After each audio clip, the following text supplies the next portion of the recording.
Mr.A, the host of the RRT Boxing Show. That's who I am, and I'm in your face saying, let's talk some boxing. It's the Ready Talk Boxing Show, the RRT Boxing Show. Thank you for your time and support. Thank you for tuning into the show. New viewers become new subscribers. Learn to love the boxing show. If you love boxing, I don't know why you don't love the show, unless you just don't like my delivery, my voice.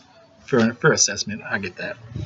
Now, moving on to in the new WBO, was that super welterweight, middle welterweight? What was it? What is it officially called? Middle. I know it's welterweight. What is this division actually called?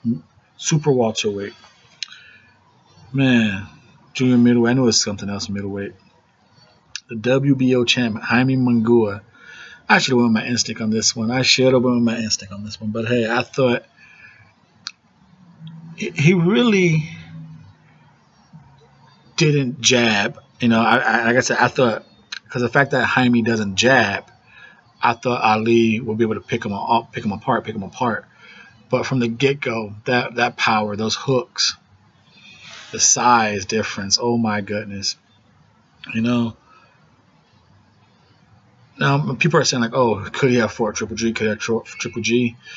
Don't get ahead of yourself. Like, yeah, the dude has power. Can we say him and Hurd, non-jabbing fools, just straight hooking the hell out of each other's body? We could do that. Jaime Mungia and Hurd, oh yeah, let's talk that action. But him and Triple G, I still think Triple G would have jabbed the shit out of him and kept him at a bay. But it'd have been, it's a nice what if conversation now. But you can just see the size difference. It was a monster, man. It was like a, I don't know, Hawkeye versus the Hawk or something, you know. It was bad. And from round one, he caught with like a minute and a half into it, he caught Ali with a hook, dropped him, caught him again, dropped him, you know. And I don't know how the hell Ali survived the last like minute and 10 seconds. He was on shaky legs. And then he dropped him again in the second round. It's all body shots and heavy hooks, like I said. And Ali showed some heart, and you know the referee wanted to stop the fight, which I don't understand why he didn't. You know, if you know he was being coerced by the Rozier, like, hey, he's a champion, he's in there, he's fine. Like, hey, ref, you were right the whole time. You what's the word? Foresaw what was gonna happen. Ali was going to get hurt bad, and like it's like Ali would be, you know, it'd have moments where Ali would be like using the ring, you know, doing some pop shots, little shots, you know, trying to show heart of a champion, and just like one or two shots from Jaime, erase all that. He was just big. Roy Jones said Jaime came in there at 170. That's some Canelo shit, and you know the heaviest probably Ali came in. 162 maybe 158, 159. Ali did not look in good shape. He looked like rehydration. He looked like he rehydrated. He looked sluggish. And then once he got caught with that first knockdown hook in the first round, like I said, this around here, he looks like, I get it, he's a welterweight going up, so he's gonna look like that, period. But he looked very sluggish. But even in the I want to say it was the second round when he put the little flurry on, because he was able to crack Jaime Mungia a couple times, but it was just the size difference. The power was not there. Jaime Mungia was just able to walk through all that shit. And man, it was just a beat. It was a big man beating the shit out of a little man. Nothing really more you can say.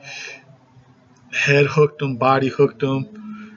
Every hook fucking hurt Ali. Like I said, Jaime's not a jabber. And so the jabs really didn't do nothing. It just, every hook he threw, he just beat the shit out of Ali. It was a dominating performance. Dropped him like 4 times. I believe it was 4 times in 3 rounds. And the last one, when he hit him in the 3rd round, he hit him with a left hook.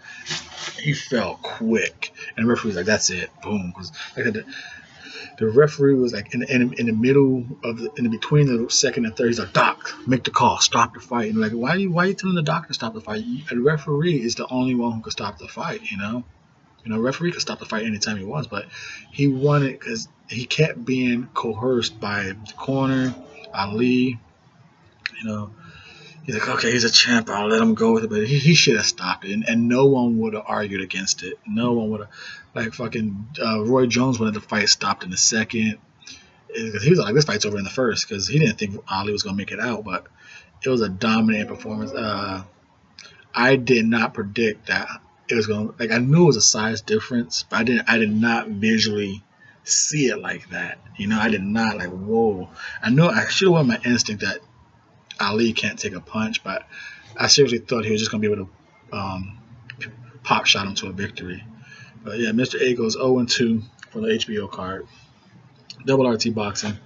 The new WBO super welterweight Jaime Mungia.